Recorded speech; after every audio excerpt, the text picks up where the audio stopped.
Hi, and welcome to Across the Desk. Well, here we are after a 6-week break, ready to start Season 4 of Across the Desk, Episode 1, right here. Well, this is kind of the slow season for politics and everything else that's going on, especially in the state of Oklahoma. Legislature's out, they're not doing anything. All the bills that came in the beginning of the year, they've already gone through the committees, and what's been done has been done. So that's where we are right now, kind of in a lull. But, you know, there's still some Kook and Clown show out there that is going on that we should pay attention to. Now, when we really started Season 3, back in January, we had to deal with an insurrection, and that's what we talked about for a bit. Well, now here we are, Season 4, Episode 1, and we're talking about how the Republicans are trying to flip the script like they've been doing for the last 6 months. And here we found a way. We have a new chair in Oklahoma for the GOP of the Oklahoma Republican Party, and a guy named John Bennett. Well, John Bennett, I don't know if you know, maybe you do, but he was a very big controversial figure back in the legislature when he was in it. He was very anti-Islamic.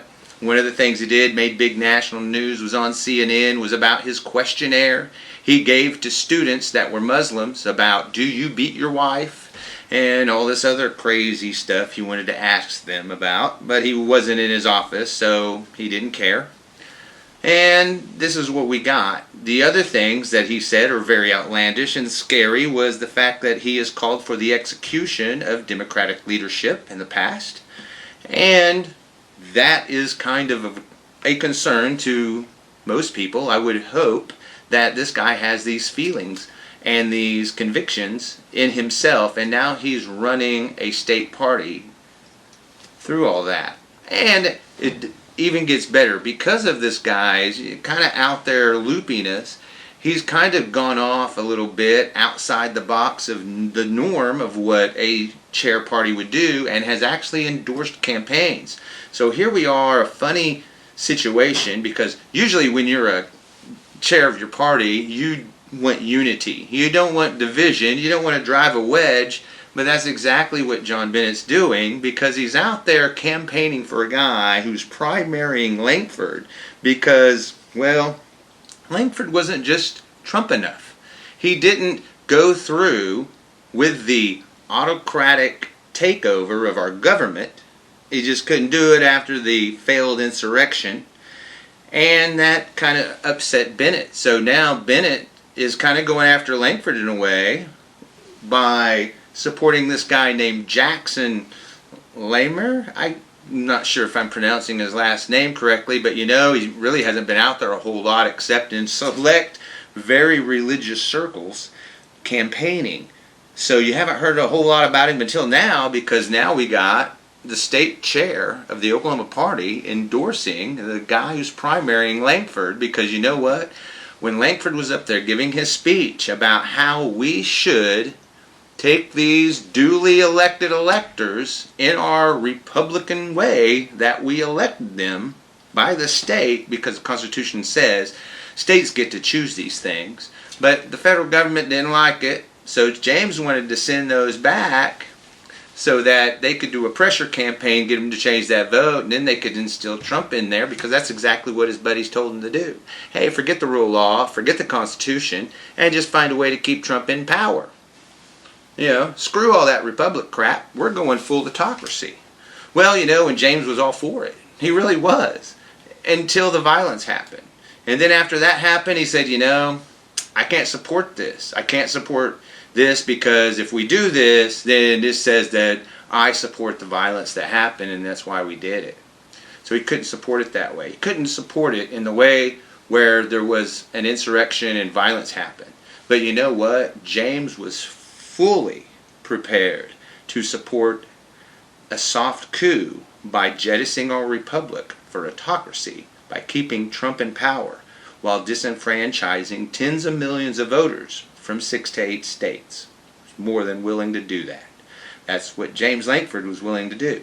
And this goes into a deeper discussion, really, because it's the way conservatives think. Even if guys like John Bennett and Jackson over here, who's primarying him, even though they are at each other because they don't think he went far enough, well, you know, they still believe in a few things, like the divine right of conservatives to control the destiny of the United States. It's something James Lankford totally believes in. And I suspect it's something that his primary opponent and the GOP chair believe in too. See, they believe in that divine right of the conservatives and Republicans to control the destiny of the USA. They totally believe that. When you see James put out stuff that says only godly men should serve in our government. There you go. It's a divine order.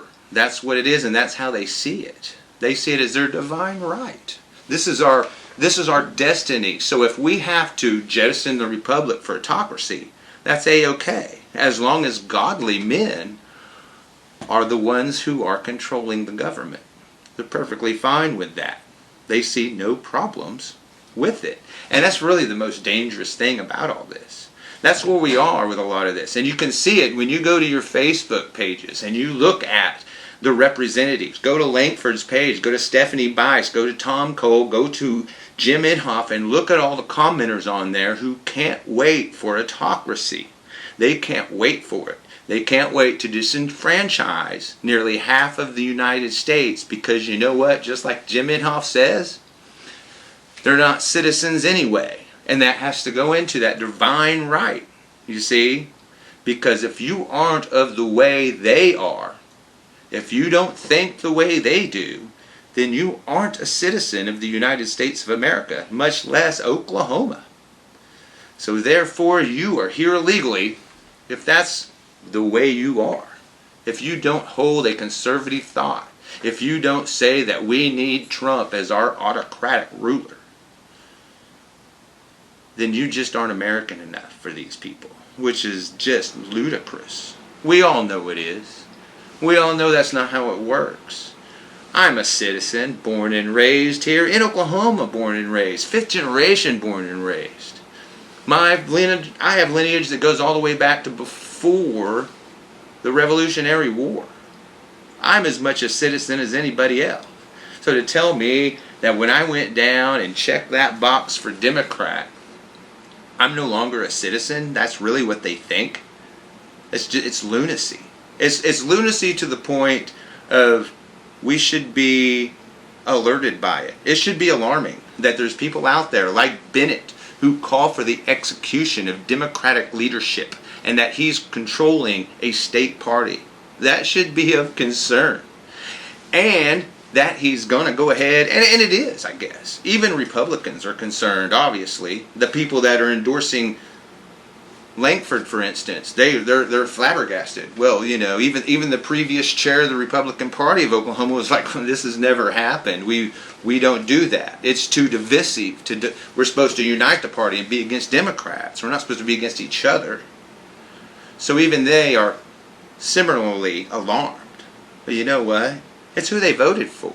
It's who, in the way our party structures work and the way chairs get voted, that's who they wanted. The ideals that he had.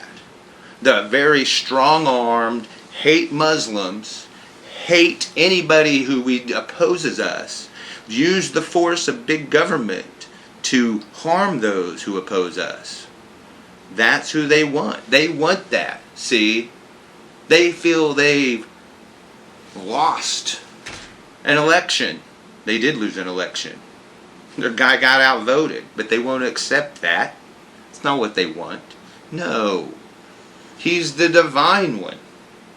He is the president. And you hear them say this. You see it down in Dallas just last weekend. Down there spitting off how Joe Biden stole the election from them. He's an illegitimate president. Anything he does is illegal. He should be in jail. We should impeach him and then throw him in jail for being there as an imposter. You see it. You see him on Jim Inhofe's page, on his Facebook page, posting this. It's fellow Oklahomans. These are fellow Oklahomans posting this. That Joe Biden should be impeached and arrested for being an imposter. That's just lunacy. It's clowny car lunacy. But that's why I'm showing it on my show, right? Because, hey man, that's kind of entertaining when you think about it. Oh my God, there's really people out there that are this kooky? Yeah, they are. And they live in our state. Right here. Yeah, that is some, yeah. Wow. That's a dose of reality. It really is. So now we have Bennett running the GOP, who's endorsing another clown show guy in Jackson Lamer, who is running a ultra-conservative, highly Christian, pro-Trump. He won the election, I don't care what you say, and you need to back him or you need to go. And that's how Jackson is. That's what he thinks. The Lamer. That's what I'm calling him. I don't care if that's how you pronounce his name or not. It's Jackson Lamer. And that's who he is. Guys, this is who's primarying Lankford. This Kook Clown show guy who's so pro-Trump he can't stand it. And who's so upset that Lankford would not stand on his convictions. He cowered out is what he did. As soon as there was violence, he was a coward. You know, and it's not just this guy. The guy who's the representative to the National Convention. This guy. Look what he said. Because here's the thing. After that insurrection happened, Republicans, they left the Republican Party. They left the Republican Party and changed their affiliation mostly to independent. Some of them switched totally to Democrat. But most went independent. So one guy they talked to several. They talked to several GOP people, in leadership even, that changed their party affiliation. Why? Well, because we don't support the violence. Sure, we want to look into any fraud and stuff like that. And we want to make sure we weren't cheated. But at the end of the day, if we weren't, let it go. And that's what they said. That's where they were. And whenever they, meaning the Trump supporters, and they were Trump supporters, when they stormed that Capitol and that fit of insurrection, that was too much for a lot of Republicans. And they left the party. They even say this. But not this guy. He says if it was, what was that? My guess. Obviously, it had to be a guess. Because the rest of his statement is total baloney. About, it was because they didn't fight hard enough. Really? So in this guy's mind, what happened was, they didn't fight hard enough. There wasn't enough death and destruction at the Capitol to get them, to stop them from stealing that vote from Trump. They just weren't, there just wasn't enough violence and destruction for this guy. They let him down. The Republicans let these people down and they left the party. Because, we just weren't violent enough. Really? That's what this guy thinks. That's out there. That is really outlandish type of thinking. It's not just outlandish. This is type of stuff that it ought to be. It's not just outlandish. It's obscene. To think that there wasn't enough violence. We didn't try hard enough to take over the Capitol. So now we got Joe Biden, and that's why all these Republicans left the party. Really? This guy? That's what he thinks?